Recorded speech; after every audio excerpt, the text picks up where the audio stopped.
Hi friends, welcome to Suhasini blogs. బాగున్నారా మీరు? నేను బాగున్నాను. ఈరోజు వినాయక చవితి సెకండ్ డే కాబట్టి రవ్వ లడ్డు ప్రిపేర్ చేస్తున్నాను. రవ్వ లడ్డు ఎలా చేయాలో చూద్దాం రండి. ఫస్ట్ స్టవ్ ఆన్ చేయండి, అందులో నెయ్యి వేయండి. అది ఒక గ్లాస్ రవ్వ తీసుకున్నాను నేను. దాన్ని కొంచెం ఫ్రై చేయండి, కొంచెం పచ్చివాసన పోయేదాకా. పచ్చివాసన పోతే కొంచెం బాగుంటుంది అన్నమాట. అది తీసి పక్కకి వేస్తున్నా.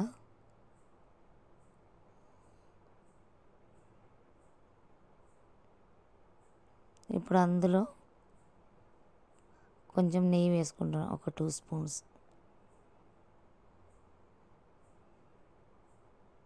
కొబ్బరి ఇలాచి మిక్సీ పట్టుకొని అందులో ఫ్రై చేసుకోవాలి, కొంచెం రెడ్ కలర్ వచ్చేదాకా. అది తీసి అదే ప్లేట్లోనే వేసుకోండి.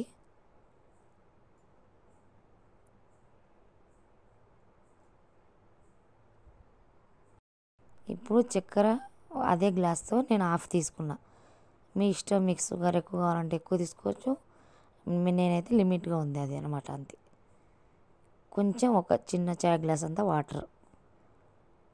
అది మరీ ఎక్కువ పాకం అవసరం లేదు, తీగ పాకంలాగా వస్తే సరిపోయిద్ది.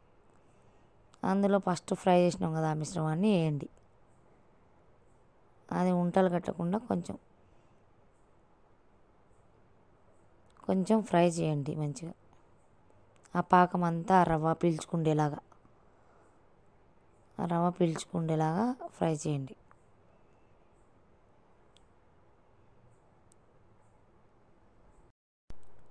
అది మంచిగా గట్టిగా దగ్గరగా అయ్యేలాగా మిక్స్ చేసినాం అనుకో మంచిగా ఉంటుంది అన్నమాట, అంతే.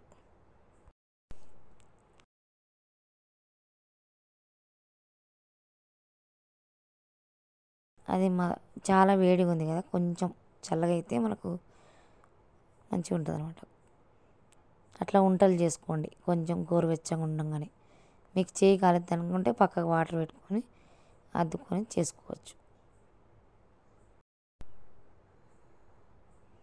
అలా ఉంటలు చేసుకుంటే రవ్వ లడ్డు రెడీ. ఫైనలీ